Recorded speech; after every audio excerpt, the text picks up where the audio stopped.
Et merci de votre présence pour cette première conférence du lundi 2021 de l'association Droit et Commerce.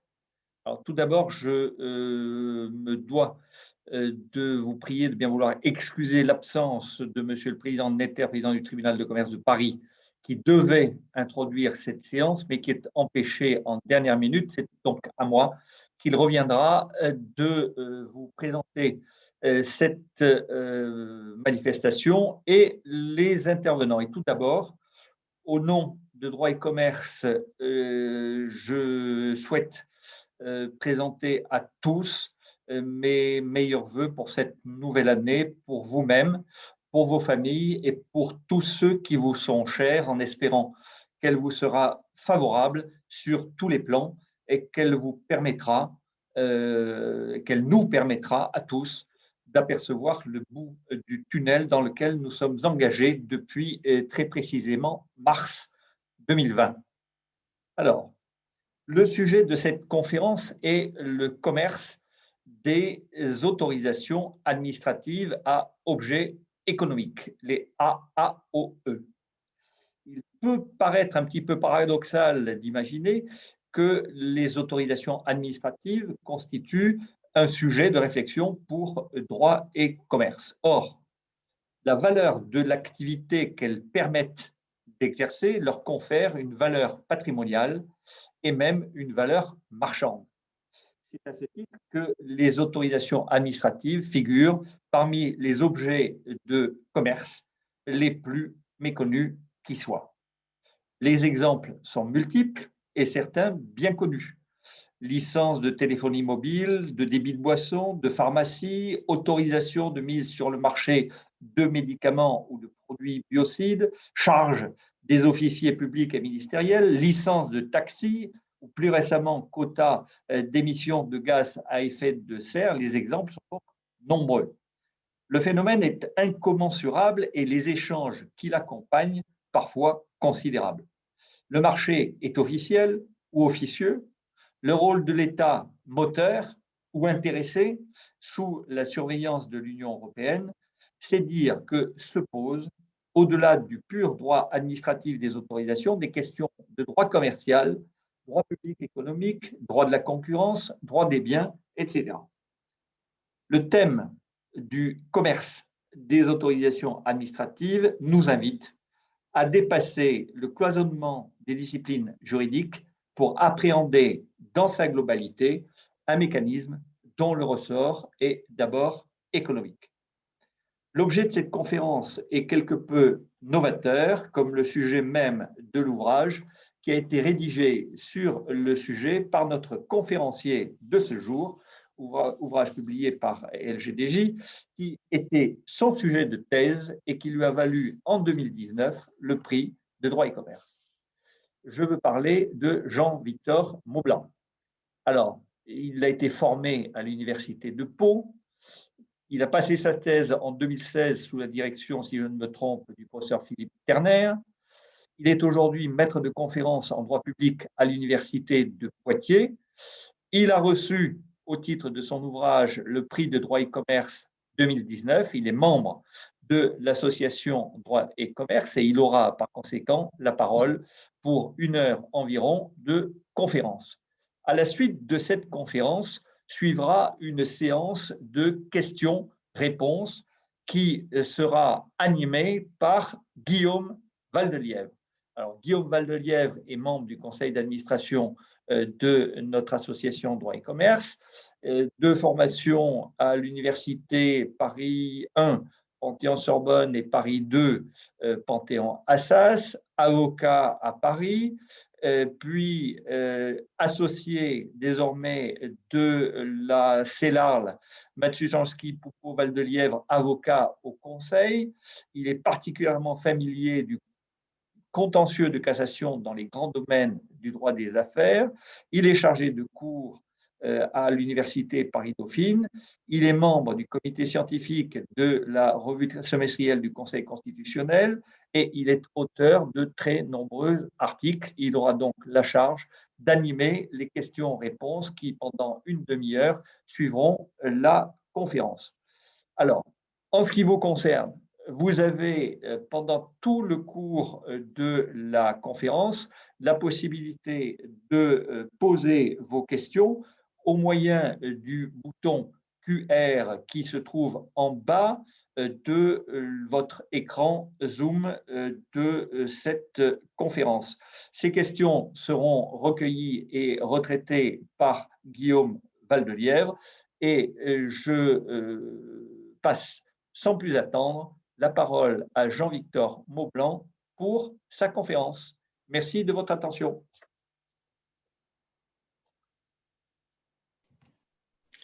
Merci, Monsieur le Président, cher Marc. Alors, cher Guillaume, cher membre de l'Association Droit et Commerce, chers participants, c'est pour moi un grand honneur de participer aujourd'hui aux conférences du lundi organisées par l'Association Droit et Commerce. Et j'en suis d'autant plus heureux que le sujet que j'ai l'honneur d'aborder aujourd'hui avec vous me tient particulièrement à cœur. C'est celui du commerce des autorisations administratives à objet économique.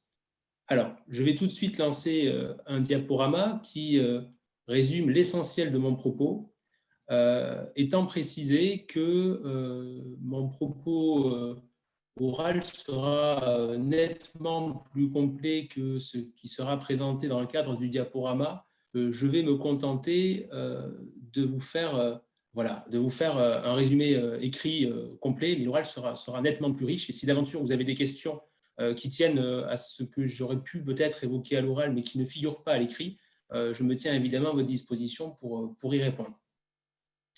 Alors, ce sujet, il est bien connu de la doctrine. Il y a quelques illustrations traditionnelles. Et Monsieur le Président l'a rappelé il y a quelques instants, la licence de taxi, par exemple, les droits à produire ou les charges des officiers publics et ministériels sont connus de bien des praticiens et de bien des auteurs.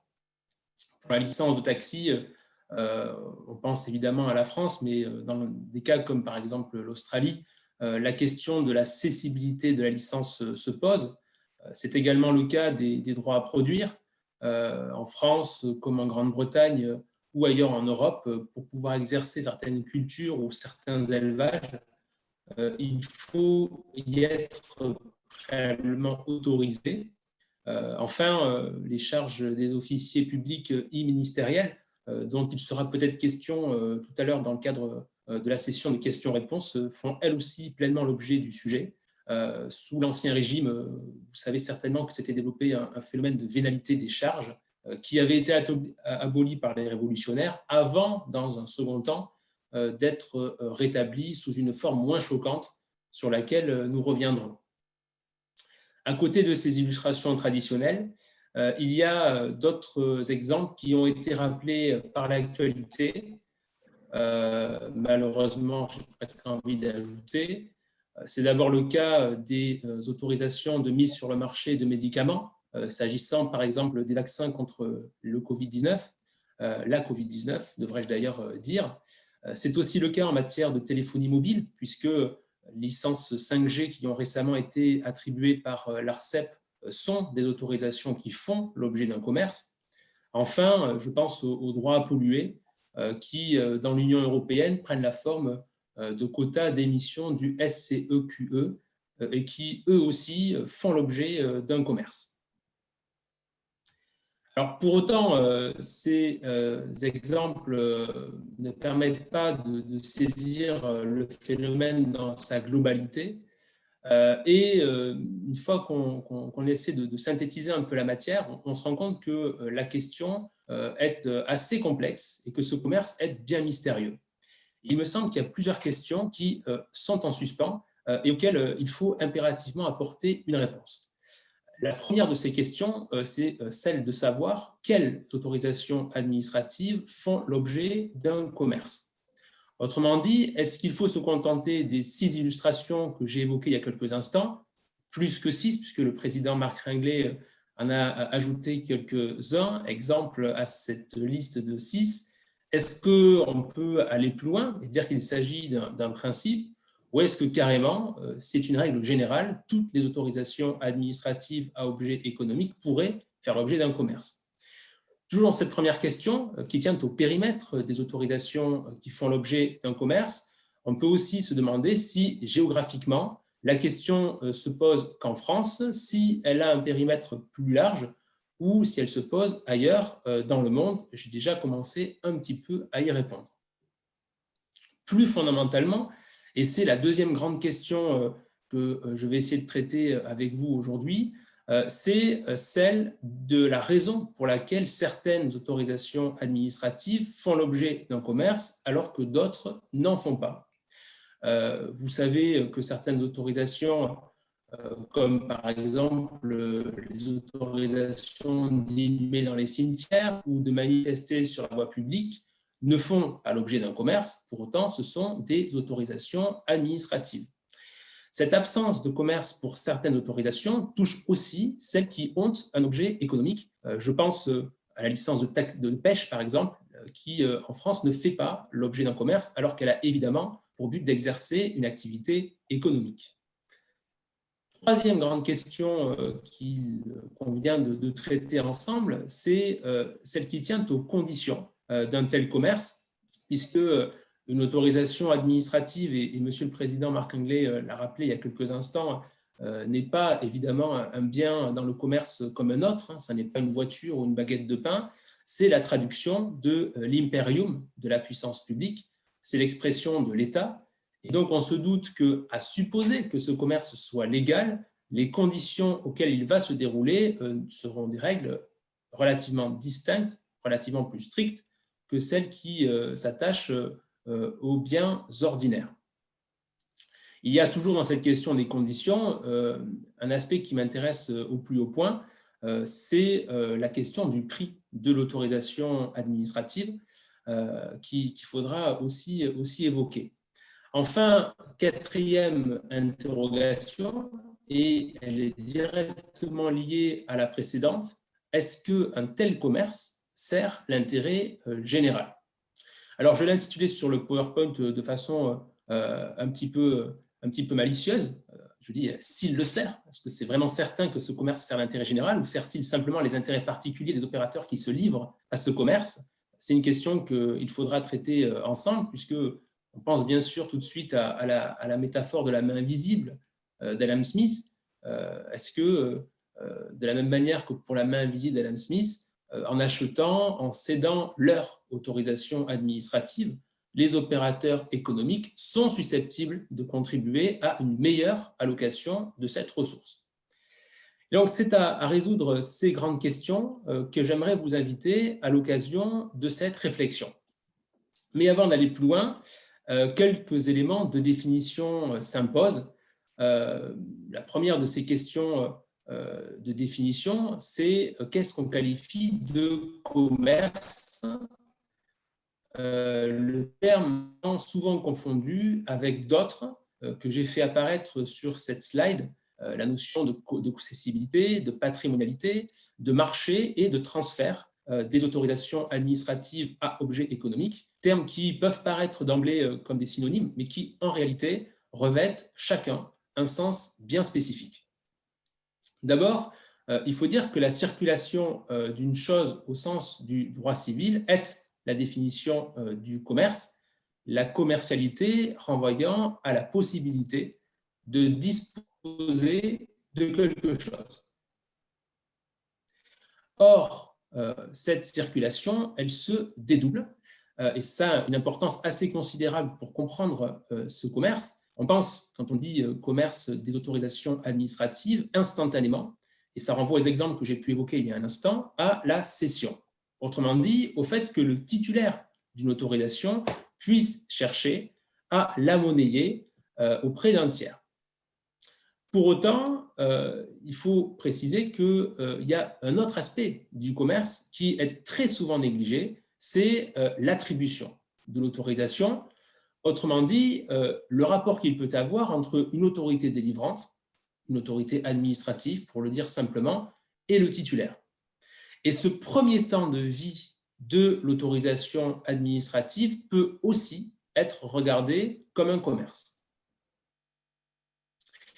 Dans le même sens, cette circulation, elle peut se faire à titre gratuit ou à titre onéreux. Et si la circulation de l'autorisation se fait à titre onéreux, la commercialité rejoint alors la patrimonialité, terme qui est très souvent préféré, notamment par la doctrine de droit public. Mais vous savez évidemment que la notion de commerce n'emporte pas nécessairement l'onérosité. On peut très bien envisager, tout au moins dans le principe, l'idée que cette cession puisse se faire à titre gratuit, même si on verra que dans la pratique, les choses sont assez différentes en ce qui concerne l'objet du commerce qui nous intéresse aujourd'hui. Toujours dans les éléments de définition, le commerce renvoie à la circulation légale d'une chose, autrement dit, à sa circulation officielle. La circulation illégale dont une chose fait l'objet n'est pas le commerce. En revanche, c'est un marché, même si ce marché est officieux. Logiquement, vu le titre de cette conférence, je devrais exclure de ma démonstration les échanges illégaux d'autorisation administrative, faute d'être des éléments de commerce, au regard de la définition que je viens de rappeler. Je pense par exemple aux passeports, qui sont des autorisations administratives faisant l'objet d'un trafic, mais qui ne font pas l'objet d'un commerce, puisque illicites.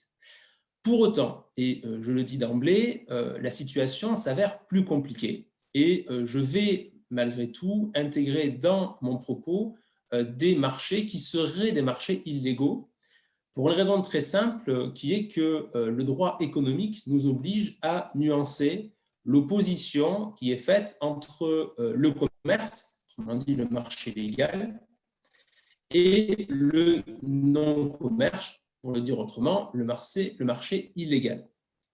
On verra en particulier que bien souvent, le commerce résulte dans un premier temps d'une pratique plus ou moins officieuse et que l'autorité administrative va légaliser. Et donc fatalement, le rapport qu'entretient la notion de commerce des autorisations administratives avec la légalité est une notion plus complexe qu'on ne peut le penser de prime abord. Enfin, dernier terme à préciser, celui de transfert de l'autorisation administrative à objet économique. Cette notion de transfert, elle est très importante, en particulier pour ce qui intéresse les tribunaux de commerce, puisque le terme de cession peut être entendu plus ou moins strictement, et la circulation de l'autorisation administrative peut être autorisée isolément, ou bien cette circulation ne peut être autorisée que lorsqu'elle est opérée à titre accessoire. Je pense par exemple aux licences de débit de boissons qui pourraient être cédées avec le fonds de commerce. Et dans de nombreux cas, seule la seconde option est légale, le transfert, ce qui signifie que la cessibilité de l'autorisation, cédée en tant que telle, isolément, n'est pas une option légalement envisageable. Toujours dans ces éléments de définition liminaire, qu'est-ce qu'on entend par une autorisation administrative à objet économique? Alors, j'ai repris la définition la plus communément admise de la chose, celle du vocabulaire juridique de Gérard Cornu.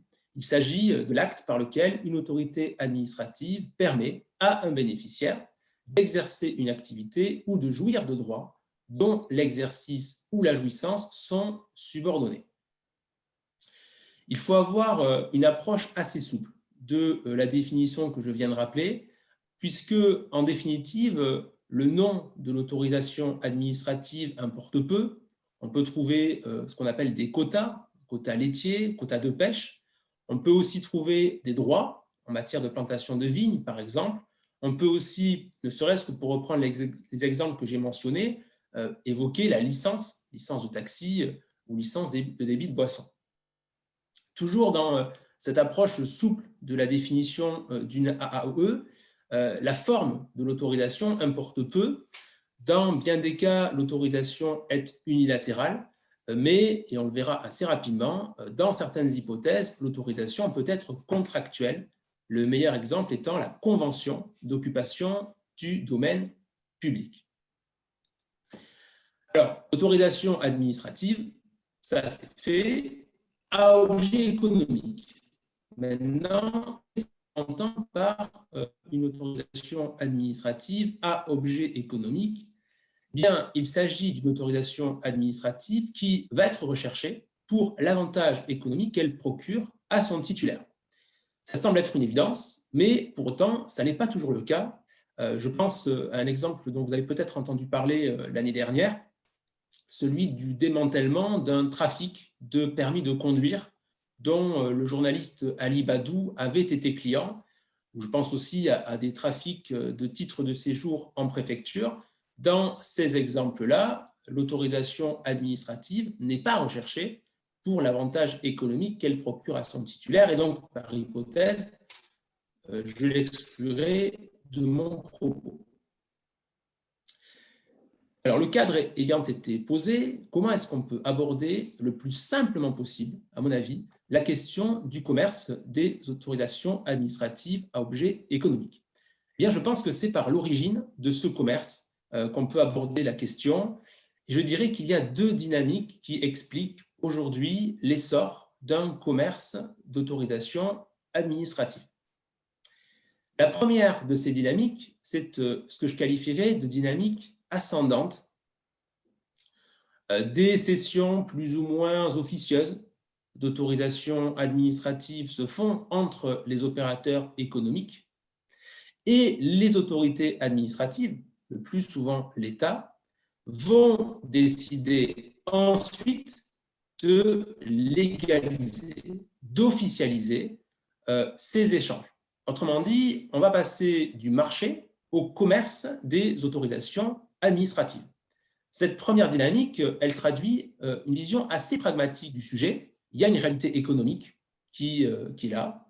Et dans un second temps, le droit va, dans certains cas ne va pas, prendre en compte cette réalité économique. À côté de cette première dynamique, on va avoir une dynamique que je qualifierais de descendante. Descendante parce que ici, c'est l'autorité administrative qui elle-même va instaurer le commerce sans forcément que les opérateurs économiques aient préalablement développé les échanges. Alors, il s'agit, dans cette seconde dynamique, d'une vision plus théorique de la question, qui prend moins en compte la réalité des échanges, et c'est peut-être l'essentiel de ce que je voudrais démontrer avec vous aujourd'hui. La première dynamique que j'ai identifiée il y a quelques instants me semble absolument fondamentale et elle ne doit surtout pas être sous-estimée. Cette première dynamique, la dynamique ascendante, même si elle est trop souvent négligée, aussi bien par les juristes que par les économistes. Les juristes, d'abord, à mon avis, négligent un petit peu trop le fait que le commerce naisse d'abord de la volonté des opérateurs avant d'être reconnu par l'autorité administrative, tout simplement parce que les échanges existent, même si officiellement une chose, en l'occurrence l'autorisation administrative, est hors commerce. Autrement dit, ce que le droit ne voit pas, l'économie le voit. Et symétriquement, il ne suffit pas de proclamer qu'une chose est dans le commerce pour qu'un commerce florissant se développe instantanément. De la même manière, les économistes aussi ont, à mon avis, et c'est vraiment mon avis très personnel sur la question, une foi peut-être excessive en la seconde dynamique comme étant la clé du commerce des autorisations administratives. Il est une opinion communément admise que c'est l'État qui crée les échanges. Les opérateurs économiques n'y arriveraient pas seuls. Et même si, une fois le marché construit, l'État s'efface ou non, l'État est censé participer activement à sa construction. Et ça, pour les économistes, quelle que soit leur obédience, c'est un constat. En matière d'autorisation administrative, il me semble que cette approche générale ne se vérifie pas tout à fait, puisque les acteurs économiques demeurent, à mon humble avis, le moteur véritablement du commerce des autorisations administratives. Je vous propose donc de découvrir, dans un premier temps, ce commerce qui est venu des opérateurs économiques, cette fameuse première dynamique, avant de nous intéresser, dans un second temps, au commerce venu des autorités administrative. Alors, d'abord, le commerce des AOE initiés par les opérateurs économiques. Du marché au commerce des autorisations administratives, tel aurait pu être le titre de cette première partie, car le commerce qui va être officiellement reconnu par l'État trouve sa source dans des cessions informelles entre les opérateurs économiques. Donc d'abord, les cessions informelles d'autorisation administrative entre titulaires et acheteurs. Comment expliquer l'émergence de cessions informelles d'autorisation administrative et quelle forme prennent ces échanges entre opérateurs économiques? Voilà les deux questions qu'il faut se poser dans cette première sous-partie. D'abord, comment expliquer l'émergence de cessions informelles? Eh bien, je dirais que les conditions économiques à la formation de tout marché se trouvent réunies en matière d'autorisation administrative. Pour qu'un marché émerge, il faut deux choses. Il faut quelque chose à échanger, d'abord, et il faut au moins deux personnes pour l'échanger. C'est un principe simple qui est reconnu par la doctrine économique et que l'on retrouve pour notre sujet d'étude. La première condition, quelque chose à échanger, eh bien ce quelque chose, ça va être une autorisation administrative à objet économique. Pourquoi est-ce qu'une autorisation administrative serait ce quelque chose à échanger? Eh bien, ça n'est pas si évident pour deux raisons. La première, c'est que de nombreux droits considèrent que l'autorisation administrative, et le président Marc Ringlet l'a rappelé tout à l'heure, est une chose hors commerce. Et donc, la force de l'interdit pourrait dissuader les opérateurs économiques de se manifester. J'ai pris deux exemples pour illustrer la chose. D'abord, parmi les droits nationaux, le droit français interdit la cession de certaines autorisations administratives.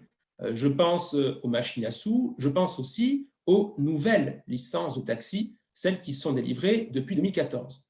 De la même manière, en droit européen, l'autorisation de créer un service régulier de transport ou d'exercer une activité professionnelle indépendante dans un état d'accueil sont des autorisations qui, au regard du droit européen, ne sont pas cessibles. De façon plus générale, est alléguée par la doctrine l'interdiction de céder l'autorisation administrative à objet économique, alors que, à mon avis, il n'y a pas de règle générale, qu'il s'agisse d'une règle textuelle ou jurisprudentielle, qui permettent d'étayer cette thèse. Il me semble qu'il n'y a que des interdits ponctuels et relatifs quant à l'interdiction de céder l'autorisation administrative. Deuxième obstacle qui pourrait venir empêcher l'émergence de ce commerce, quand bien même l'autorisation administrative serait légalement cessible, elle pourrait ne pas toujours susciter la convoitise. Pour être quelque chose à échanger, une autorisation administrative, comme toute chose d'ailleurs, doit avoir une valeur économique. Je repense à cette affirmation de Jean-Baptiste Say, que vous connaissez certainement, c'est la valeur qui fait le bien et non l'inverse. Et cette affirmation générale, elle s'applique évidemment à notre sujet d'étude, puisque dénuée de valeur économique, une autorisation administrative ne sera pas quelque chose à échanger. Ce qui pose une autre question. Quand une autorisation administrative a-t-elle une valeur économique? Deux conditions doivent être réunies pour qu'une autorisation administrative ait une valeur économique. Il faut qu'il y ait une rareté et il faut ensuite que cette autorisation procure à son bénéficiaire un avantage pécuniaire. Et ces deux conditions se trouvent réunies pour toutes les autorisations qui procurent à leur titulaire un droit exclusif. Seuls les heureux titulaires de l'autorisation pourront exercer l'activité économique, les autres s'en trouvant exclus. C'est le principe même du mécanisme de l'autorisation administrative. Ces deux conditions sont cumulatives. Une autorisation administrative qui serait rare, mais qui serait inutile, n'aurait pas de valeur économique et donc ne fera pas l'objet d'un marché et donc d'un commerce.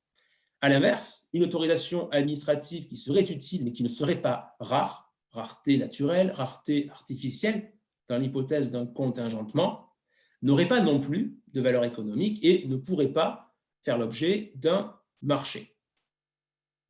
Et ces deux conditions qui sont nécessaires à la formation d'une valeur économique, ce sont des conditions qui échappent en grande partie à l'empire du droit, puisque les juristes n'ont pas ou ont très peu de prise pour essayer d'empêcher ou de limiter la valeur économique de ces autorisations. L'interdit, le fait de proclamer l'incessibilité de l'autorisation, par exemple, n'empêchera pas la valeur économique d'émerger et le commerce, éventuellement, de se créer. Le seul pouvoir que peut avoir le droit sur cette valeur économique, c'est pour influer les paramètres de la rareté et de l'utilité, mais en aucun cas, à mon avis, le droit peut empêcher la valeur économique de se forger. À côté de la condition matérielle, la deuxième condition pour qu'un marché émerge tient aux conditions tenant aux personnes. Il faut au moins 2 personnes pour échanger. D'un côté, un titulaire, de l'autre, un tiers qui serait intéressé par l'autorisation administrative. On retrouve ici les déterminants classiques en économie, l'offre et la demande. Alors, on peut résumer leur mobile en 2 hypothèses, me semble-t-il. D'une part, la recherche de l'avantage économique qui est conféré par l'autorisation administrative, et d'autre part, la recherche, je dirais, de l'autorisation administrative en tant que telle. Alors, pour le premier cas, la recherche de l'avantage économique conféré par l'autorisation administrative, eh bien, dans cette hypothèse-là, l'autorisation est regardée comme le précieux sésame qui permet de gagner de l'argent, et donc il faut bien se procurer cette autorisation administrative. Un exemple de cette première hypothèse serait les licences de téléphonie, on dirait aujourd'hui avec la 5G les licences de réseau mobile, qui s'échangent pour des montants astronomiques parce que c'est le droit permettant d'accéder au marché des communications. Ça renvoie à cette grande question des cours de droit public économique, des restrictions à l'entrée sur le marché. Je pourrais aussi prendre, si j'essayais de surfer sur l'actualité, l'exemple des médicaments, puisque là aussi, les vaccins anti-Covid, l'autorisation de mise sur le marché de l'Agence européenne du médicament, l'obtention de cette autorisation conditionne le droit d'exploiter, à titre de droit exclusif, les autorisations permettant de mettre sur le marché des vaccins. Et donc ça, c'est le premier profil, j'aimerais dire, de marché, premier mobile de commerce. Le deuxième mobile, c'est la recherche du prix de vente de l'autorisation administrative. Dans cette deuxième configuration, l'autorisation n'est plus perçue comme un moyen, mais carrément comme une finalité, comme un actif. C'est une forme de financiarisation. Alors, dans cette seconde hypothèse, qui pourrait être intéressé par une autorisation administrative, quel pourrait être le profil type, en quelque sorte, du demandeur? Eh bien, on pense d'abord aux spéculateurs. Et je donne l'exemple du quota d'émission de gaz à effet de serre, qui est un commerce avec une bourse, et on parle même de finance carbone pour exprimer la nature de cette spéculation. Mais, et j'insiste sur ce point-là parce qu'il ne faut pas avoir une vision un petit peu trop caricaturale du spéculateur. Il n'est pas toujours celui qu'on croit. En matière agricole, par exemple, certains agriculteurs eux-mêmes préfèrent vendre leurs droits à produire plutôt que de les utiliser, parce que c'est plus rentable de les vendre que de s'en servir. Si bien que, dans mon exemple, l'agriculteur n'est peut-être pas aussi vertueux et le financier n'est peut-être pas aussi malin ou mal intentionné.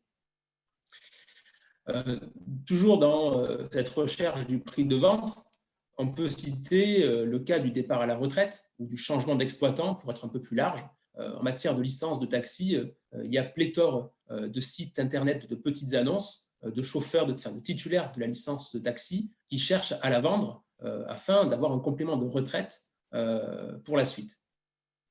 Alors maintenant que les déterminants de l'émergence du marché ont été vus, reste à savoir comment va se mettre en place ce commerce. Alors, quelle forme prennent les cessions informelles d'autorisation administrative? Puisque l'État n'a pas encore officialisé ces pratiques et puisque pèse pour une large part de ces échanges le risque de sanctions, on peut se douter que ces opérations ne vont pas se dérouler sur la place publique. Je vois deux manifestations de ces échanges. D'abord, certains opérateurs économiques peuvent violer, méconnaître directement l'interdiction du commerce des autorisations administratives. En gros, on va trouver ici la réunion des conditions économiques. Malgré l'interdit, il y a quelque chose à échanger, il y a deux personnes à échanger, et donc un commerce va se mettre en place malgré l'interdit.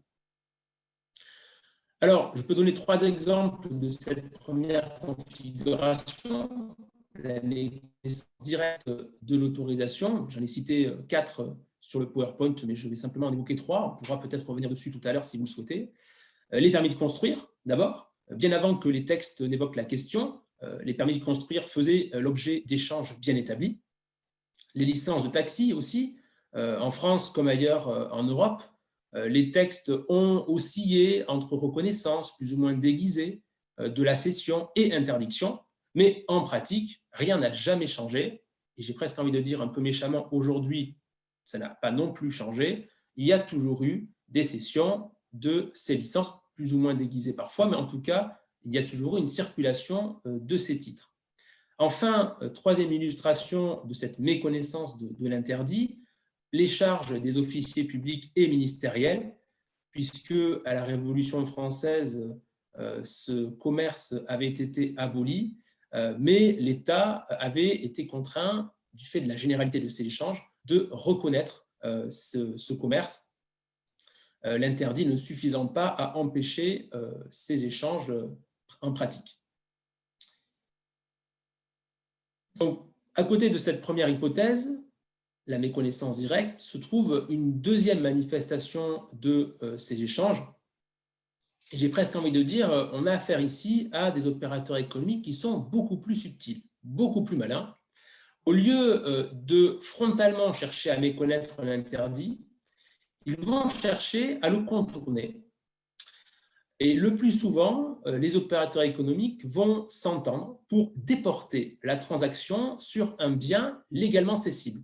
C'est ce que je qualifierais de bien de substitution à l'autorisation administrative. Je retiens deux manifestations de ce subterfuge. D'abord, des biens de substitution qui seraient des biens matériels de la personne morale titulaire. Alors, je pense à la terre, je pense au matériel, je pense aux animaux, par exemple, pour l'agriculteur en matière de droit à produire. On prétend vendre une ferme, un bâtiment, un tracteur et 15 vaches, mais en réalité, le prix va prendre en compte l'autorisation administrative, le quota laitier, le droit à paiement. À côté de ce premier exemple qui porte sur les agriculteurs, on pourrait aussi citer le cas des bateaux de pêcheurs. Si vous regardez dans la région dont je suis originaire, le Pays Basque, les petites annonces de chalutiers au Pays Basque, ou même en Bretagne, vous serez étonné du prix de vente de certains de ces chalutiers qui est plus cher qu'une voiture de luxe. Il ne faut pas s'étonner sur la vérité de ces prix. En réalité, ce n'est pas la valeur du bateau, c'est la valeur de l'autorisation administrative qui va être intégrée dans le prix de vente. Et c'est en réalité elle qui parfois représente l'essentiel du montant de la transaction. À côté de cette première catégorie de biens, on trouve d'autres types de biens de substitution, des biens immatériels.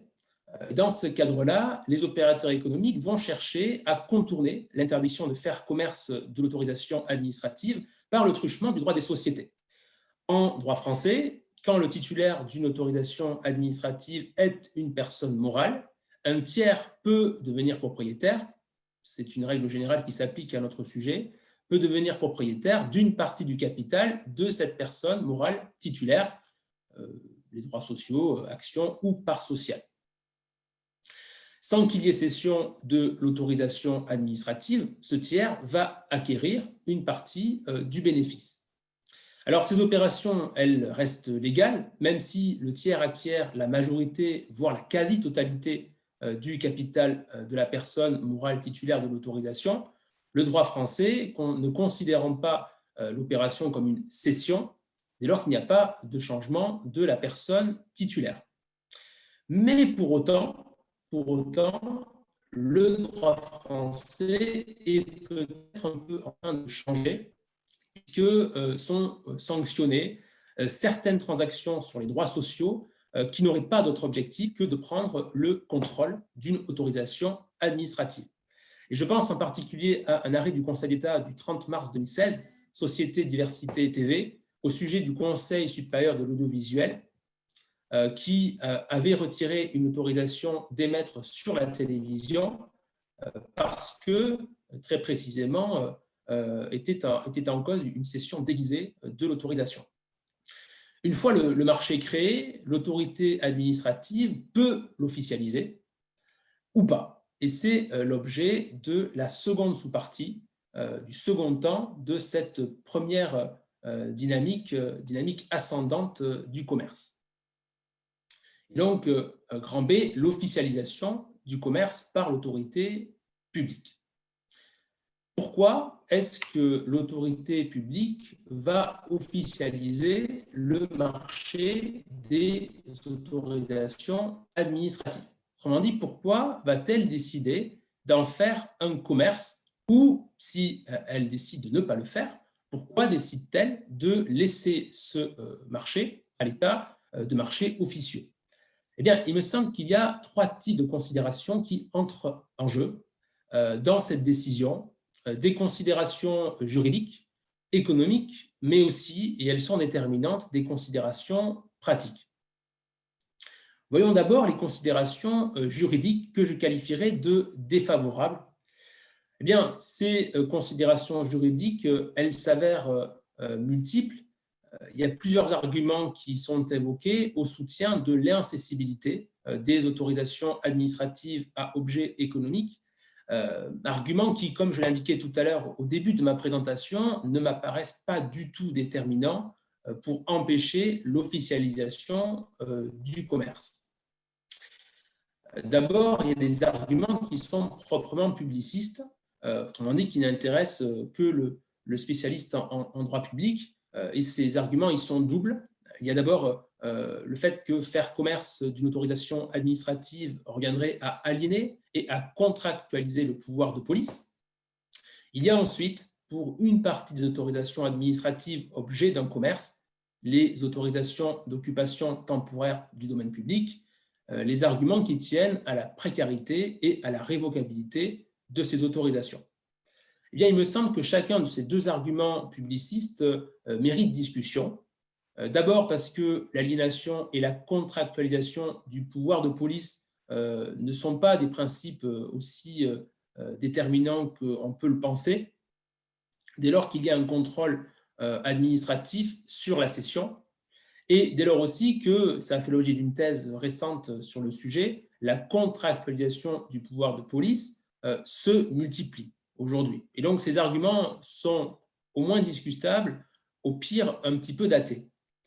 De la même manière, la précarité et la révocabilité des autorisations d'occupation temporaire du domaine public paraissent être des principes qui sont relatifs parce que on peut considérer, tout au moins à mon avis, qu'on peut céder quelque chose qui est précaire. Autrement dit, la précarité et la révocabilité sont des arguments, pourrait-on dire, inopérants, en quelque sorte, qui ne sont pas directement liés à la question de la cessibilité des autorisations administratives. à ces arguments proprement publicistes s'ajoutent d'autres arguments qui sont tirés du droit commun et qui, à mon avis, ne sont pas davantage des obstacles à la reconnaissance des échanges informels qu'on a identifiés il y a quelques instants. D'abord, le caractère intuitu personae de l'autorisation administrative. Beaucoup d'auteurs affirment que ce caractère intuitu personae fait obstacle à ce que l'État reconnaisse la cessibilité de certaines autorisations administratives. L'idée serait que l'autorisation a été accordée en fonction de la seule personnalité du titulaire, et donc céder l'autorisation serait méconnaître le choix de l'administration. Il me semble que ce caractère intuitu personae est un argument inopérant, parce que l'intuitu personae, quand on s'intéresse un peu à la doctrine privatiste, mais aussi publiciste, n'est pas un obstacle à la cession d'une autorisation, mais à la libre cession. Or, il y a une règle générale qui s'applique à la cession des autorisations administratives, qui est une règle qui trouve son fondement dans la théorie civiliste du patrimoine, qui est qu'il faut, pour que l'opération de cession soit valide, il faut l'agrément du cédé. Autrement dit, l'autorité administrative, en ce qui nous concerne, doit agréer l'opération. Or, dans la pratique, sauf très rare exception, l'administration peut s'opposer au changement de titulaire. Si bien qu'il n'y a pas, sauf rare exception, de libre cession des autorisations. Par conséquent, l'intuitu personae est respecté, puisqu'il y a un contrôle sur l'opération. Quatrième argument qui est régulièrement évoqué à l'appui du principe d'incessibilité des autorisations, mais c'est là aussi un argument qui est tout à fait discutable, me semble-t-il, c'est le caractère hors commerce des autorisations administratives. Eh bien, il me semble que cet argument il est discutable parce que le contenu d'une notion comme celle d'une chose hors commerce est incertain et comme l'avait démontré en son temps le doyen Carbonnier, cette notion du caractère hors commerce renvoie directement à la dimension du sacré. C'est une notion qui est éminemment subjective. J'ajoute aussi que cet argument, caractère hors commerce des autorisations, me paraît dangereux parce que prétendre qu'une autorisation administrative serait une chose hors commerce reviendrait à admettre, à contrario, qu'elle est une chose et donc possiblement, et j'y viendrai dans un instant, un bien. Donc en définitive, il me semble qu'aucun principe juridique s'oppose à ce que l'autorité administrative puisse officialiser le marché. On dit, rien ne s'oppose, à mon sens, à ce que l'autorité administrative puisse faire du commerce, du marché, un commerce. Reconnaître qu'une autorisation administrative est dans le commerce, qu'elle est cessible, emporte aussi des incidences qui sont décisives du point de vue du droit français. Et il faut évidemment prendre en compte ces incidences juridiques lorsque l'autorité administrative s'apprête à reconnaître les échanges. D'abord, dire qu'une autorisation administrative est cessible revient en principe à reconnaître qu'elle est un bien et que son titulaire en est propriétaire. Au sens de la théorie civiliste du patrimoine, je pense notamment à Aubry et Rowe, la cessibilité est la condition manquante pour transformer une chose en bien. Or, l'autorisation administrative est une chose, elle est appropriable et, précisément, elle est cessible. Toujours au sens de cette théorie civiliste du patrimoine, la cessibilité va ouvrir la voie à la reconnaissance du droit de propriété du titulaire, puisque la propriété est la réunion de l'exclusivité et de la transférabilité. Or, l'autorisation administrative est un droit exclusif, la première condition est donc remplie, et transférable. Alors vous vous dites peut-être, après tout, quel est le risque pour la puissance publique à reconnaître la cessibilité d'une autorisation administrative? Eh bien, le risque, il est tout simplement que va s'appliquer, tout au moins en théorie, le régime juridique des biens. on est censé appliquer, si on suit le raisonnement jusqu'au bout, le droit interne et le droit européen, et notamment le protocole additionnel numéro 1 à la CEDH sur le droit de propriété.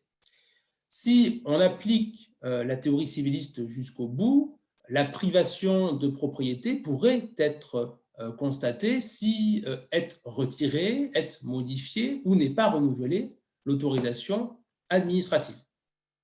Et donc, on comprend que s'il n'y a pas d'argument dirimant qui puisse s'opposer à la reconnaissance de la cessibilité d'une autorisation, il y a en même temps des incidences juridiques qui sont déterminantes et qui doivent être prises en compte lorsque l'État, plus largement l'autorité administrative, s'apprête à reconnaître le commerce des autorisations administratives. S'y ajoutent, et je passe plus rapidement sur cette question, des considérations économiques qui, elles aussi, doivent être prises en compte lorsque l'autorité administrative s'apprête à reconnaître les échanges. Il y a d'abord, et c'est un aspect essentiel, le contrôle des transactions qui est facilité lorsque le marché officieux est reconnu par l'autorité administrative. Par définition, c'est vrai du commerce des stupéfiants comme des autorisations administratives, le marché noir ne permet aucun contrôle de la puissance publique. Et cela explique que pour certaines autorisations administratives, l'État ait décidé de reconnaître, même timidement, les échanges de certaines autorisations. Je pense par exemple à la licence de taxi. Il y a un deuxième aspect économique qu'il faut prendre en compte, c'est les recettes fiscales, puisque les transactions sont connues et que leurs montants sont enregistrés, la personne publique va pouvoir les taxer. Et ça explique, là encore, la reconnaissance du marché de certaines autorisations administratives. Reste enfin, et c'est le troisième aspect de la question, les considérations pratiques. Considérations pratiques qu'il ne faut pas sous-estimer. Le problème ici, il est relativement simple. Quand les échanges sont généralisés, quand la puissance publique n'arrive pas à les freiner, à les empêcher, autrement dit, quand l'interdit ne suffit plus, la puissance publique va préférer officialiser le marché. En gros, c'est une attitude pragmatique plutôt qu'une posture ridicule d'interdit qui resterait tout à fait théorique. Alors, nombreux pourraient être les exemples d'usage collectif en la matière. J'en garde un seul, les charges des officiers publics et ministériels, sans vouloir faire un cours d'histoire qui, à cette heure déjà un peu avancée, pourrait vous ennuyer. De nombreux rois de France, Henri IV, Louis XVIII, puis à la Révolution française, les révolutionnaires ont tenté d'interdire ce marché, mais n'ont jamais réussi à empêcher les échanges. Et donc, au final, du fait de la généralité de ces échanges, ont été contraints, en quelque sorte, d'officialiser cette pratique qui, dans un premier temps, malgré tout, était illégale. Alors, en définitive, j'ai mis 1 + 2 + 3 égale une mise en œuvre de la théorie du bilan. L'idée ici, c'est simplement que l'autorité administrative va peser le pour et le contre de ces trois types de considérations. Les considérations économiques qui poussent à l'officialisation des échanges, les considérations juridiques, je l'ai évoqué il y a un instant, qui, même s'il n'y a pas d'argument dirimant, tendent plutôt à plaider en faveur du dogme de l'extra-commercialité, et des considérations pratiques qui interviennent un petit peu en tant qu'arbitre. Et dans certains cas, l'autorité administrative va reconnaître la cessibilité d'une autorisation. Elle va le faire parfois franchement. L'usage va être reconnu par le juge avant d'être enfin pris en compte par les textes. Elle va aussi, plus souvent, être prise en compte moins franchement, avec le choix de formules ambiguës, notamment via la notion de droit de présentation d'un successeur. Pourquoi ? Je l'ai dit tout à l'heure, pour essayer de se prémunir des conséquences naturelles de la théorie du patrimoine. Dans d'autres cas, l'autorité administrative va se refuser à reconnaître les échanges et j'ai de nombreux exemples à vous donner d'hypothèses dans lesquelles il y avait un marché officieux mais qui n'a jamais été reconnu par l'État. les autorisations d'exploitation de petites remises, les licences de transport intérieur ou les autorisations de plantation de vignes. J'ajoute enfin que la situation de certaines autorisations peut être fluctuante, les licences de taxi pouvant être, selon les réglementations, à période distincte, cessible ou non cessible. Alors, on vient d'étudier la première source du commerce des autorisations administratives, autrement dit, les opérateurs économiques eux-mêmes. Il existe aussi, à côté de cette première dynamique, une seconde hypothèse, la dynamique que je qualifie de descendante. C'est ici l'autorité publique qui va initier le commerce. Et dans un second temps, les opérateurs économiques vont suivre, j'ai presque envie de dire, vont suivre bon gré, mal gré. Alors, la première dynamique de construction du commerce ne concernait, je l'ai dit, que la cession des autorisations administratives officieuses puis officialisées. La dynamique que nous allons aborder maintenant, elle s'avère plus complexe parce qu'elle porte sur la cession des autorisations administratives et qui, cette fois-ci, va être directement décidée par la puissance publique, sans qu'il y ait forcément des échanges préalables, mais elle vise aussi l'attribution des autorisations administratives, autrement dit, le temps dans lequel l'autorité délivrante va attribuer l'autorisation au premier titulaire. Voyons d'abord l'instauration du commerce entre titulaires et acheteurs. Ici, l'autorité publique peut d'elle-même décider de créer des régimes d'autorisation administrative cessibles. Mais elle rencontre une opposition des opérateurs économiques concernés. Autrement dit, on va inverser le raisonnement qu'on évoquait il y a un instant. Alors d'abord, la création de régimes d'autorisation administrative cessibles. Ici, la puissance publique peut délibérément prévoir que l'autorisation administrative circule entre les opérateurs économiques. Le plus souvent, pour être tout à fait sincère, mais c'est vraiment l'état de mes recherches sur la question, je n'ai aucun parti pris, c'est bien souvent l'Union européenne qui va aller dans ce sens parce qu'elle considère que les mécanismes de droit cessible sont un bon moyen d'allouer la ressource. Elle juge qu'un agriculteur, un pêcheur, un exploitant quelconque n'a pas nécessairement besoin d'autant de droits à exploiter et qu'il faut lui permettre de les revendre. Et cette approche-là conduit à introduire une flexibilité dans l'allocation des autorisations administratives. L'idée, c'est que l'allocation des autorisations par le marché est plus efficace qu'une allocation planifiée, une allocation par l'État.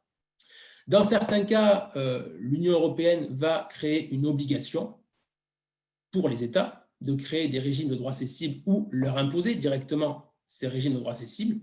Je pense par exemple aux quotas d'émissions de gaz à effet de serre ou aux autorisations de mise sur le marché de médicaments. Dans d'autres cas, elle va offrir un choix aux États. Dans le cas des droits à paiement, autrefois des quotas laitiers ou des droits de replantation de vignes, les États membres avaient le choix d'admettre ou non l'accessibilité des autorisations instituées au niveau de l'Union européenne. Dans quelques cas seulement, c'est les États eux-mêmes qui vont instaurer des régimes de droit cessibles. Et là aussi, objectivement, il faut reconnaître que ce sont surtout les États anglo-saxons qui se sont engagés dans cette voie. Le Royaume-Uni, l'Irlande, qui ont plaidé en faveur de l'accessibilité des droits à produire.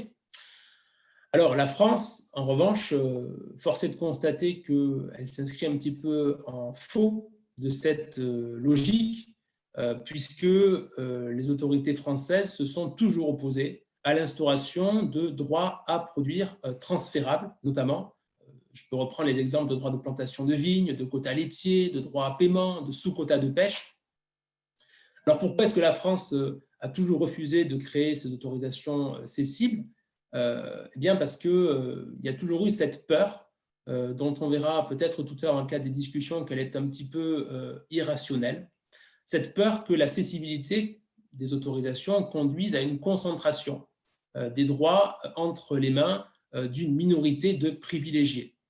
Autrement dit, il y a cette idée que l'agriculteur qui serait pauvre n'aurait pas d'argent pour acheter les droits et donc ne pourrait pas continuer à travailler. Il y a une deuxième explication à cette aversion pour la reconnaissance de régimes d'autorisation cessibles. C'est aussi, il faut le dire là aussi très franchement, le rejet de l'économie de marché en France qui, dans un certain nombre de domaines, et notamment dans le secteur primaire, a fait que ces mécanismes de droit cessible ont été proscrits.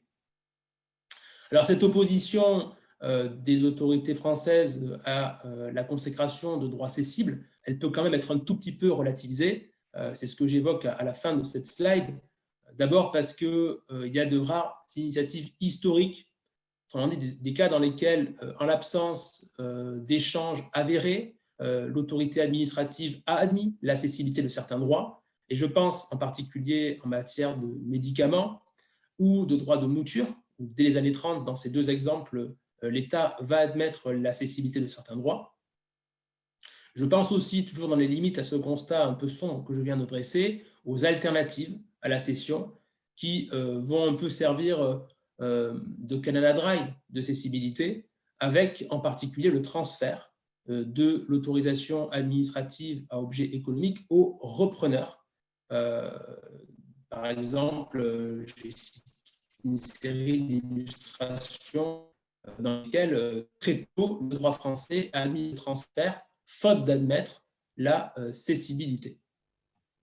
Dans ces hypothèses-là, il y a une absence d'impulsion du commerce par les opérateurs économiques. C'est vraiment d'en haut que vient la volonté d'instaurer le commerce, ça n'est absolument pas d'en bas. Les secteurs économiques qui sont concernés par cette seconde dynamique du commerce sont essentiellement, vous l'avez compris dans les illustrations que j'ai pu donner, le secteur primaire, la pêche, l'agriculture, domaines qui sont généralement opposés à la constitution de droits marchands. Dès les années 80, partout en Europe, les agriculteurs se sont opposés à l'accessibilité du quota laitier. Et aujourd'hui, cette aversion des opérateurs économiques concernés par ces autorisations est toujours d'actualité. Je pense au droit à paiement, par exemple. Je pourrais aussi évoquer le cas des quotas de pêche transférables qui, là aussi, constituent un repoussoir pour la plupart des pêcheurs français. Alors, est-ce que ces opérateurs soumis à autorisation ont raison ou pas de s'inquiéter et de refuser la mise en place de régimes de droits cessibles? Eh bien, les arguments qui sont évoqués sont des arguments tout à fait classiques. La mise en place de régimes de droits cessibles représenterait des barrières à l'entrée, notamment pour les jeunes agriculteurs. Ce serait une forme de privatisation de l'accès aux biens communs. Pour autant, on aura l'occasion peut-être d'y venir dans la discussion, ce sont des arguments qui me paraissent tout à fait discutables. Et je le dis, alors même que je suis plutôt mesuré comme garçon d'un point de vue politique, il y a au moins 3 raisons qui permettent de nuancer cette aversion ou cette méfiance pour le marché. La régulation a des mérites et permet de limiter certains risques. Il y a aussi des bienfaits environnementaux des marchés pour certaines autorisations concernées. Pensons par exemple au droit à polluer. Il y a enfin des expériences étrangères qui sont, dans certains cas, concluantes. Et donc, si on touche ici du doigt un problème qui me paraît fondamental, celui de la cessibilité ou du refus de cessibilité des autorisations par les opérateurs qui sont soumis à autorisation, il y a un second aspect de la deuxième dynamique qu'il faut évoquer, et celle-ci, elle intervient au stade de l'attribution. L'instauration du commerce entre autorités délivrantes et titulaires. Ici, l'autorité publique peut créer le commerce au stade de l'attribution de l'autorisation administrative et elle peut le faire plus ou moins volontairement. Dans certains cas, elle va le faire par la volonté de l'autorité publique, on dit véritablement de son fait. L'autorité publique va décider que l'attribution d'une autorisation administrative va se faire sous la forme d'un commerce. Et là aussi, cette attribution de l'autorisation envisagée à l'aune du marché, elle résulte le plus souvent de l'Union européenne. Je pense aux quotas d'émissions de CO2, par exemple, qui sont attribués, et non pas simplement cédés, selon des mécanismes de marché. Dans certains cas, ce sont aussi les autorités internes des États qui vont être à l'origine de ce commerce qu'on pourrait regarder comme un commerce primaire en quelque sorte. Je pense à des cas comme ceux des licences de téléphonie mobile qui sont attribuées encore récemment pour la 5G par voie d'enchère. Je pense aussi à d'autres exemples plus anciens comme les droits de chasse. Dans d'autres hypothèses, ce seront des hypothèses qui sont majoritaires, ce sont les opérateurs économiques qui vont être à l'origine de ces mécanismes marchands, l'État n'intervenant qu'à titre liminaire dans l'émergence de ce marché. Et ce que je vise ici, ce sont les hypothèses dans lesquelles l'État va réclamer une contrepartie financière en échange d'une autorisation administrative. Donc, il y a un prix qui est exigé par l'État, mais l'État n'envisage pas du tout ce prix comme un prix de marché. Mais par l'influence des opérateurs économiques, ce prix va être transformé en prix de marché. Autrement dit, sous l'influence des opérateurs économiques, un prix planifié va devenir un prix de marché. Alors, j'ai plusieurs exemples de cette évolution, de cette transformation, cette influence des opérateurs vers un prix de marché. La redevance d'occupation domaniale pour toute autorisation qui permet l'occupation du domaine public, sauf texte particulier, la redevance va être soumise en pratique aux règles marchandes, les droits d'entrée aussi, pour tout ce qui concerne les marchés d'intérêt national, ou encore les taxes fiscales, même si c'est un exemple qui est beaucoup moins important que les deux précédents. Les prélèvements qui étaient exigés des officiers ministériels dès l'Ancien Régime ont pu être envisagés par la doctrine sous l'angle des règles du marché. Alors, on peut se demander pourquoi ce prix planifié, cette somme d'argent réclamée par l'État, va se transformer sous l'influence des opérateurs économiques en prix de marché. Il y a plusieurs explications de cette transformation. D'abord, il y a le risque d'une absence de demande. Je pense par exemple aux licences 3G en France, où l'État avait fixé un prix prohibitif pour ces licences et avait été contraint, entre guillemets, de rétropédaler, de revoir ses ambitions parce qu'il n'y avait simplement pas de demande pour ce prix. Il y a une autre explication de cette transformation du prix planifié en prix de marché sous l'influence des opérateurs économiques, et c'est la concurrence qui existe entre demandeurs, mais qui existe aussi, et il me semble qu'on l'oublie trop souvent, entre autorités délivrantes. Il y a une forme d'attraction pour les mêmes investisseurs, notamment sur le domaine public portuaire ou aéroportuaire. Il y a aussi une concurrence en matière de médicaments entre l'autorisation délivrée par les autorités françaises et par les autorités européennes. Autrement dit, la concurrence, elle ne se joue pas simplement entre les demandeurs, mais elle se joue aussi, et c'est une dimension que le droit public permet de bien prendre en compte, entre les autorités délivrantes des autorisations. Et du fait de cette concurrence entre autorités délivrantes, il va y avoir une transformation du prix planifié en prix de marché, le but étant de proposer le prix le plus attractif pour les demandeurs d'autorisation administrative. Voilà l'essentiel de mon propos. Je vous remercie pour votre attention et je me tiens maintenant à votre disposition pour toutes les questions que vous poseriez.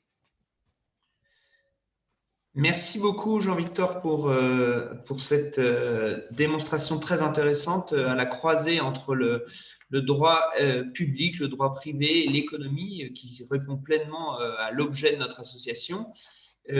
Alors, plusieurs questions se posent tout de suite sur cette intervention.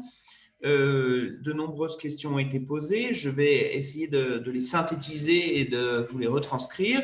La première question, qui est une question générale sur votre intervention, est une question qui est suggérée notamment par le professeur Lachaume, qui, dans l'avant-propos de votre thèse, parle du fait que les autorisations administratives pouvaient avoir une mauvaise image par le passé, notamment dans la doctrine du droit public, parce qu'on parlait de rente de situation qui bénéficiait aux heureux possesseurs et aujourd'hui on parlerait plutôt davantage concurrentiel. Donc la question est la suivante, c'est de quelle manière le droit de la concurrence aujourd'hui peut interférer dans cette attribution et cette vie des autorisations administratives, droit de la concurrence et évidemment son autorité de régulation, l'autorité de la concurrence. Oui, alors c'est effectivement une question décisive.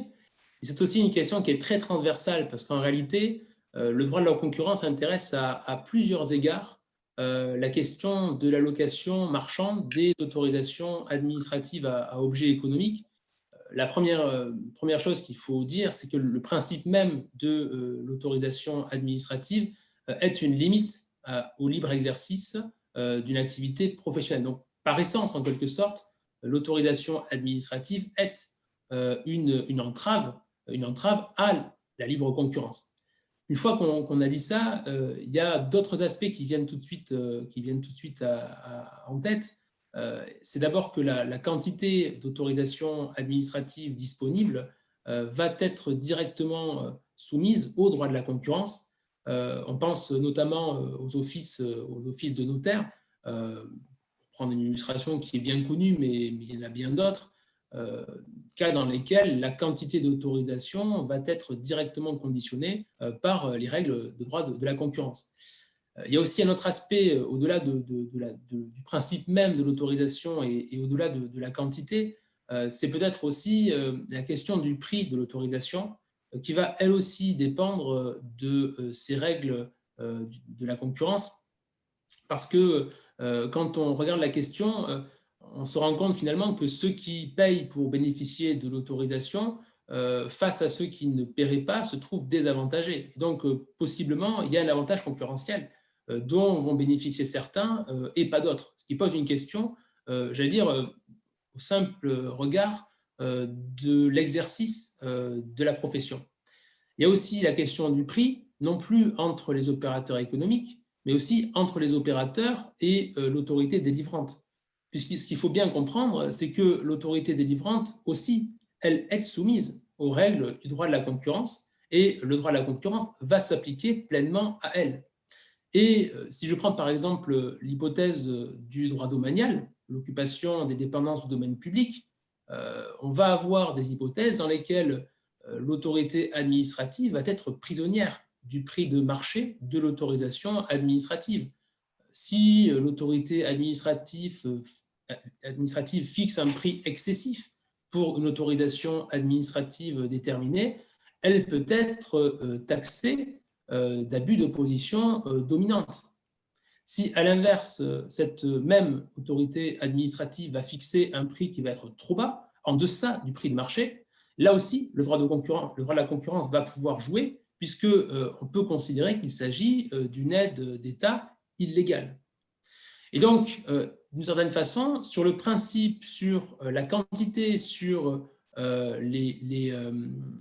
prix de l'autorisation, on a une application directe du droit de la concurrence. J'ajoute enfin que le droit de la concurrence s'applique aussi aux conditions du marché, parce que lorsque, par exemple, puisque vous avez cité l'autorité de la concurrence, j'ai en tête plusieurs avis et plusieurs décisions de l'autorité de la concurrence française, pour ne parler que d'elle, dans lesquelles les corporations, en matière de taxis notamment, vont être sanctionnées parce qu'elles jouent le rôle du régulateur en méconnaissant le droit de la concurrence, que ce soit pour faire les intermédiaires entre les offreurs et les demandeurs d'autorisation, que ce soit aussi pour fixer la quantité d'autorisation qui est disponible, que ce soit aussi pour le prix des autorisations. Et c'est pour ça que, faute de respecter le droit de la concurrence, il est vraiment nécessaire d'avoir une régulation des échanges pour éviter que le corporatisme s'y substitue. Merci beaucoup, Jean-Victor. Autre question générale qui se pose, vous avez devant vous de nombreux professionnels qui sont également familiers du juge judiciaire. Alors, on a compris que le juge administratif est le juge naturel de ces autorisations administratives, mais pourriez-vous nous dire si et comment il arrive au juge judiciaire d'intervenir dans la vie de ces autorisations administratives? On pense évidemment aux successions, aux divorces et puis particulièrement aux procédures collectives. Quel est le rôle du juge judiciaire dans la vie de ces autorisations administratives? Oui, alors c'est effectivement un point absolument étonnant.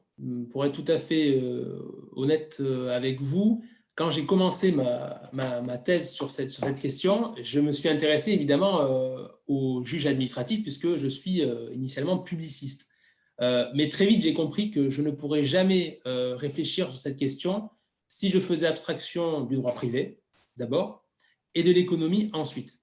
Et donc, j'ai dû assez rapidement me familiariser avec des concepts que j'avais un peu perdu de vue en licence, la théorie du patrimoine d'Aubry-Hérault, puisque le juge judiciaire a eu à trancher de la question à plusieurs reprises d'ailleurs de la nature du droit de présentation du successeur, de la cessibilité de l'autorisation, de sa transférabilité éventuelle. Et donc, il y a toute une série de jurisprudences judiciaires qui intéressent directement la question du marché des autorisations. Il y a eu aussi, et vous l'avez rappelé à juste titre, je pense, toute une série de litiges qui n'ont pas un intérêt d'un point de vue strictement juridique, mais qui ont un fort intérêt du point de vue économique, puisque paradoxalement, le juge qui va permettre d'évoquer de manière la plus décomplexée qui soit le montant de certaines autorisations administratives, c'est le juge judiciaire. Je pense par exemple aux questions de liquidation, aux questions aussi de divorce, qui permettent de voir la valeur des autorisations administratives, puisque par hypothèse, cet élément de patrimoine va être divisé entre, pour reprendre l'exemple du divorce, les deux membres du couple. Et donc, il y a, j'allais dire, un double intérêt de la jurisprudence judiciaire, à la fois un intérêt théorique qui est extrêmement puissant et dont le publiciste est dépendant, je le dis sans aucune flagornerie ou sans aucune comment dire, voilà, enfin, c'est un fait. Et en plus de ça, il y a, au-delà de cet aspect purement théorique, un aspect pratique. Le juge judiciaire est celui qui évoque le plus franchement la question de la valeur, là où le juge administratif a tendance à esquiver cette question. Merci, merci. Alors, des questions maintenant plus en lien et plus techniques directement avec ce que vous nous avez dit. On a compris notamment que il y avait une certaine précarité dans la cessibilité, enfin une précarité qui venait de parfois une incertitude sur la possibilité ou non de céder l'autorisation administrative. La question qui se pose, est-ce que cette incertitude a une incidence sur la cession elle-même ou sur la valeur à laquelle l'autorisation administrative sera cédée? Alors effectivement, c'est un point qui s'avère absolument déterminant. Alors, je n'ai pas eu le temps de le détailler dans le cadre de cette présentation, mais c'est un point qui est décisif. En réalité, je répondrai oui, parce que effectivement, la question de la valeur de l'autorisation, elle dépend de la légalité ou non de l'échange. C'est exactement pour toute une série d'autres biens qui ne sont pas dans le commerce, mais qui font malgré tout l'objet d'un marché. Fatalement, l'illicéité de la transaction va se répercuter sur le prix, puisque fatalement, il y a des risques qui sont encourus par les protagonistes à l'échange, et ces risques vont être intégrés dans la détermination du prix. Et donc, je n'ai pas eu le temps de détailler dans le cadre de cette présentation, mais la réponse est oui, parce que les protagonistes vont pleinement intégrer le risque de sanctions administratives, pénales aussi, dans la détermination du montant de l'autorisation. D'ailleurs, dans les deux sens, ça peut être une prise en compte à la hausse pour le risque prix, ça peut aussi être une prise en compte à la baisse, puisqu'il y a un risque évident de tout perdre, là où ça n'est pas le cas des transactions qui se feraient sur le marché. J'ajoute aussi que c'est un point que je n'ai pas pu préciser non plus dans la présentation, parce que j'ai voulu faire relativement simple, mais la question m'y invite à faire cette précision. La circonstance que le marché est reconnu, autrement dit qu'il est érigé en commerce, ne fait pas pour autant disparaître les transactions illégales. Et donc, on voit apparaître un marché légal qui vient s'ajouter en réalité sans se substituer aux transactions illicites. Et donc, en définitive, si on a un tableau assez complet de la situation, on a à la fois un marché officieux qui va être légalisé et on a en même temps des transactions officieuses qui vont perdurer malgré l'officialisation des échanges. Et donc, on va avoir possiblement deux prix différents selon le marché où on va se positionner. Merci, ça fait la transition d'ailleurs avec la question suivante. Un des participants voulait une précision terminologique. Il se demandait s'il n'était pas nécessaire de distinguer les activités hors commerce des activités non commerciales, dans le sens où effectivement certaines activités ne seraient pas commerciales mais auraient une valeur commerciale du fait de ces autorisations administratives. Est-ce qu'il y a une distinction, une précision que vous pouvez apporter sur ce sujet ?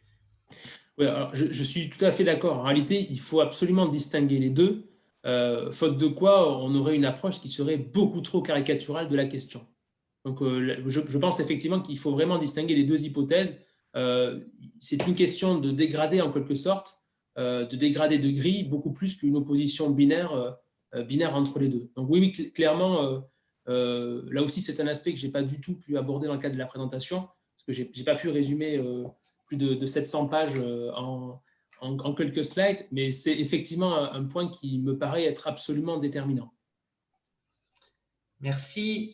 Autre question sur la reprise de l'activité. On s'interroge sur le fait de savoir si lorsqu'il y a reprise de l'activité, donc transfert de l'autorisation administrative, est-il systématique que l'autorité qui délivre cette autorisation donne son agrément, puisse s'y opposer a posteriori, ou avez-vous pu identifier des cas dans lesquels tout cela se fait indépendamment finalement de l'autorité qui a délivré initialement l'autorisation?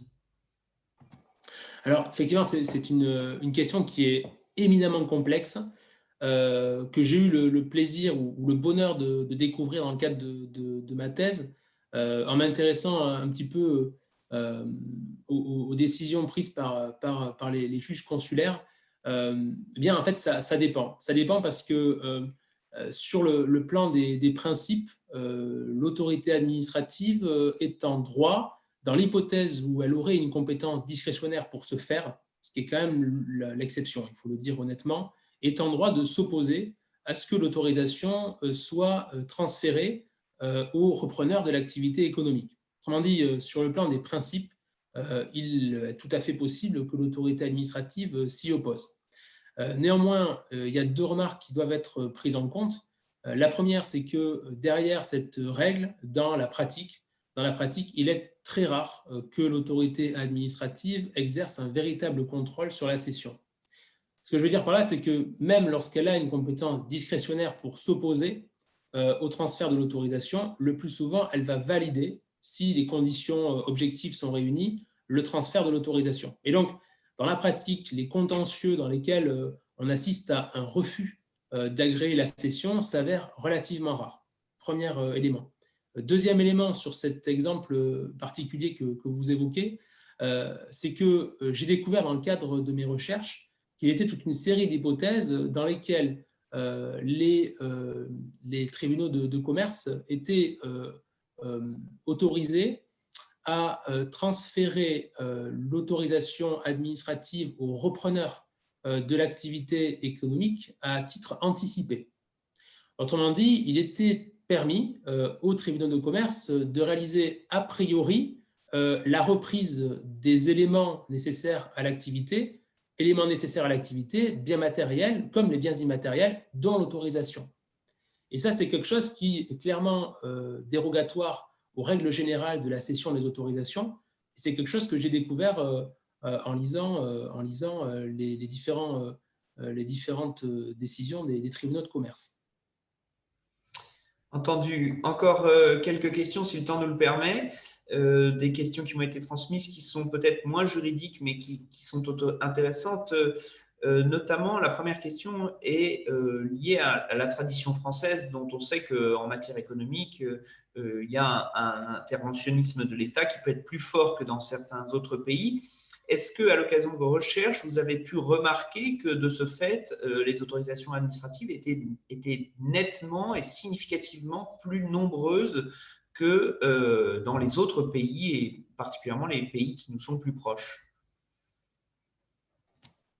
Alors, c'est une très, très bonne question, une question très difficile, je le dis franchement, parce que je dirais que dans un premier temps, la France est clairement illustrée par la diversité de ses régimes d'autorisation administrative et donc de ses commerces d'autorisation administrative.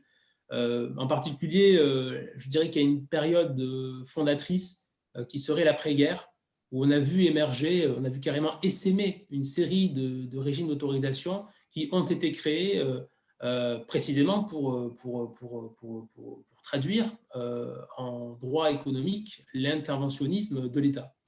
Mais je dirais que dans un second temps, avec le transfert à l'Union européenne de toute une série de compétences et avec aussi la consécration au niveau européen des libertés économiques, on a assisté, sous ces deux mouvements combinés, à une réduction du nombre de régimes d'autorisation en France, d'une part, et d'autre part, à une forme d'harmonisation au niveau européen des autorisations administratives.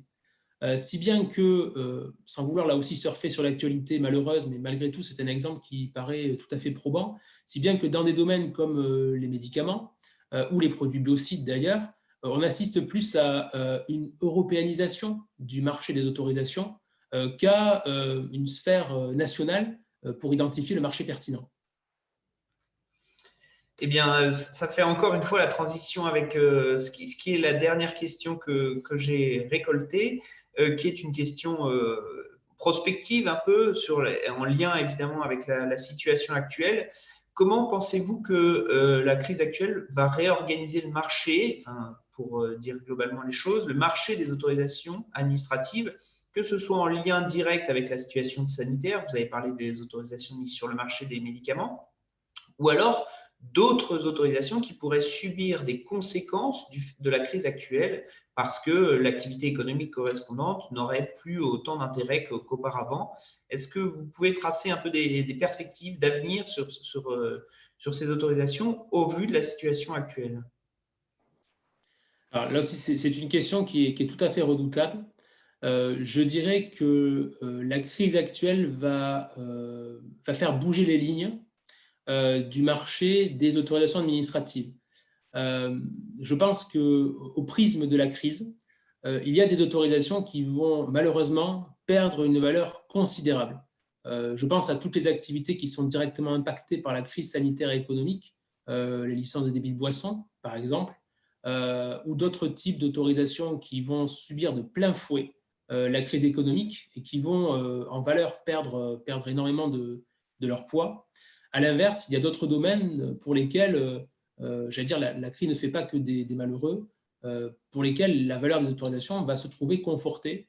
Bon, évidemment, l'exemple des autorisations de mise sur le marché de médicaments est particulièrement probant, mais je pourrais aussi prendre l'exemple des produits biocides que j'ai rapidement évoqué tout à l'heure, où on peut tout à fait imaginer que la valeur va augmenter. Enfin, il y a des hypothèses dans lesquelles le marché, enfin, la crise risque de ne pas avoir d'effet sur la valeur des autorisations. Et je pense en particulier à un exemple qui est tout à fait significatif, qui est les licences de téléphonie mobile, puisque j'ai écrit récemment un article sur la question des licences 5G, et j'étais convaincu, mais je me suis trompé, hein, je fais mon coming out publiquement, j'étais convaincu que la crise sanitaire provoquerait une baisse de la valeur des licences 5G, et en réalité, lors des enchères qui se sont déroulées il y a 2 mois maintenant, il n'y a pas eu d'effet particulier quant à la valeur des licences. Donc je dirais voilà, qu'il y a peut-être 3 écoles, les gagnants, les perdants, et ceux qui restent en dehors du jeu.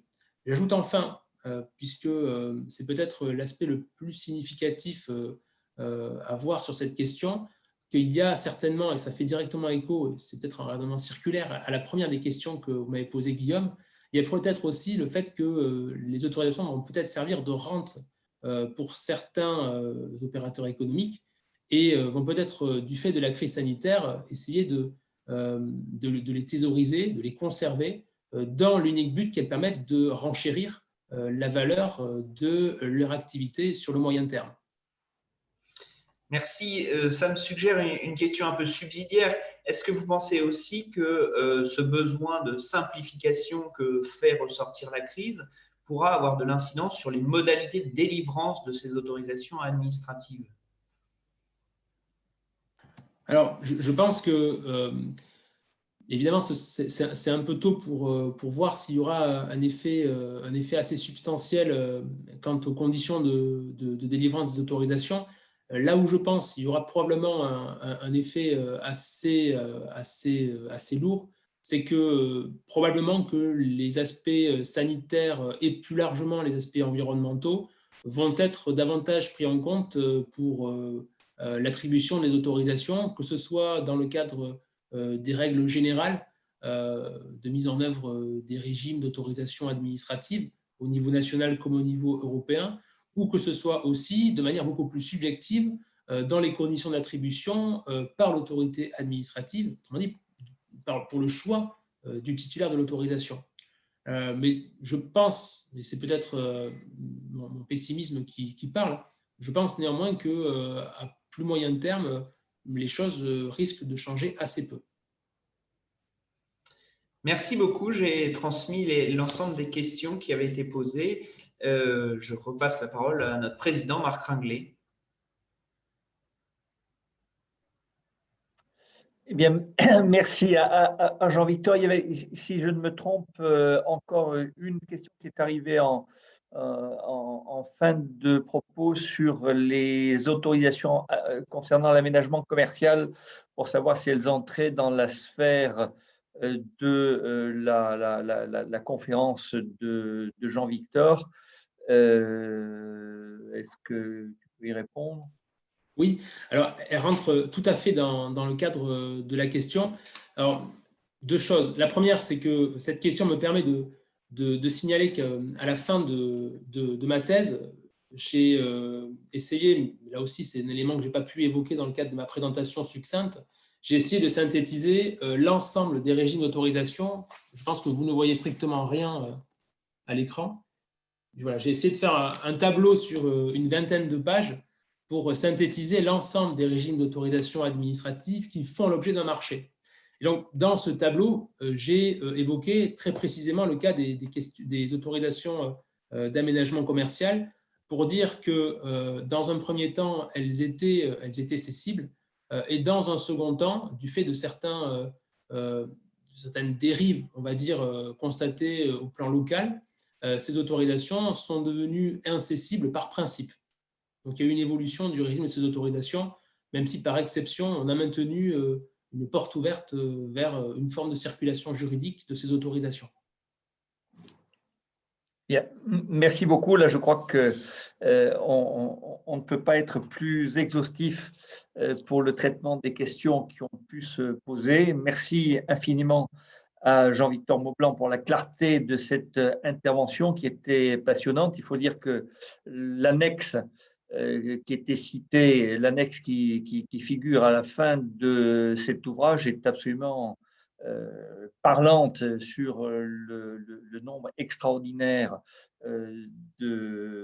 d'autorisations qui ont pu être analysées à l'occasion de ce travail qui est véritablement complet, passionnant et novateur. Merci également à Guillaume Valdelièvre qui a parfaitement organisé alors on ne peut pas l'appeler débat malheureusement, les webconférences nous empêchent véritablement de traiter un véritable débat, mais en tout cas de ces questions qu'il a parfaitement relancées et traitées. Et merci enfin à Guillaume Kaltenbach de la société Le Droit pour moi pour la parfaite organisation technique de cette conférence. Et puis aussi, merci à tous ceux qui nous ont suivis aujourd'hui et qui sont restés fidèles jusqu'à la fin de cette intervention. Leur nombre n'a pas diminué et c'est tout à fait notable. Alors, une remarque, vous retrouverez les slides de Jean-Victor Maublanc sur le site de Droit et Commerce dans quelques temps et vous pourrez également consulter, si vous le souhaitez, le replay de la conférence sur notre site internet. Alors, un mot Pour terminer, c'est l'annonce de notre prochaine manifestation qui aura lieu, prochaine conférence du lundi, donc qui aura lieu le 8 mars. Alors, c'est un thème de droit des sociétés qui sera abordé puisque Armelle Leruyer, qui est également lauréate du prix Droit et Commerce, traitera du sujet de l'agrément en droit des sociétés, vecteur de réforme, en posant la question de son unification et de son éventuelle modernisation. Donc, vaste sujet à l'étude le 8 mars. Je ne doute pas que vous serez particulièrement nombreux pour suivre cette conférence. Et puis, naturellement, toujours le petit mot de la fin. Si la conférence d'aujourd'hui vous a intéressé, eh bien, inscrivez-vous naturellement à nos prochains événements. Et si l'activité de droit et commerce vous intéresse et si vous souhaitez y participer, sollicitez votre adhésion en consultant les modalités de celle-ci sur notre site Internet, sur lequel vous retrouverez toutes les informations que vous pourrez souhaiter obtenir si vous ne les détenez pas aujourd'hui sur notre association.